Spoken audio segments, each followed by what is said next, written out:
when you built out your crew, I don't know the whole process of training, but when you built out your crew, was there a part of your hiring that you knew for sure you were going to have your children to be a part of the workforce within your restaurant, or how did that work? Well, I could, let me see. One of the things I saw when I started with the McDonald's is the opportunity for development.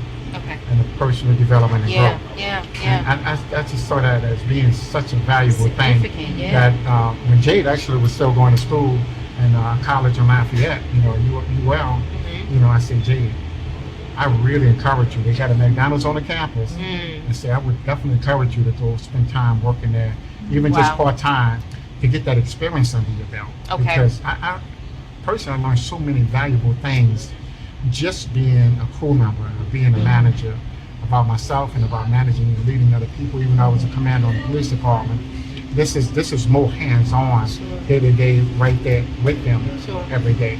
And I told her those was going to be some great experiences. And service in a different way. Right.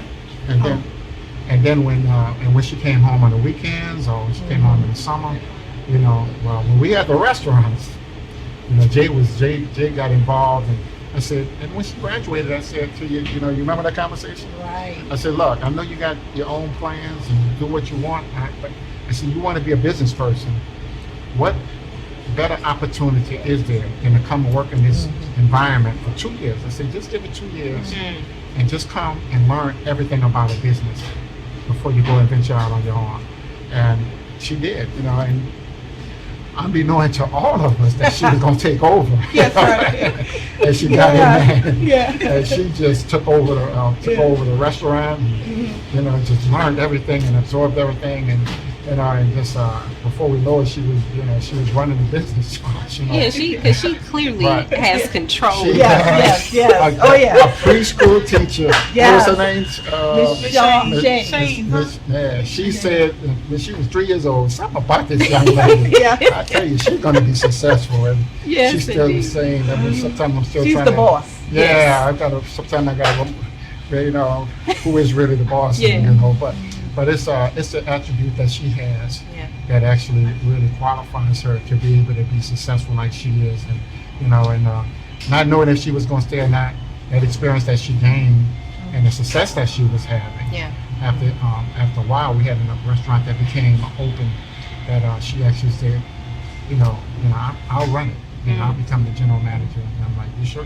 She said, yeah, I'll do it. And she took it, and then we gave her the high volume restaurant that we had. That was a challenge, and next thing we knew it, like I tell people, you got to knock on our door for McDonald's, asking, you considering being a McDonald's owner operator? And at the time, she was still kind of uncertain, but she thought about it, talked to some people who had went through the program to become a next gen operator, and she was convinced. And I don't think you regret it today, right? Oh, nope.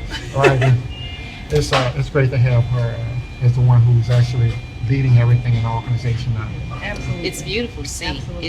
It's I'm looking at these two generations, and it's absolutely, from my position, it's absolutely beautiful to see.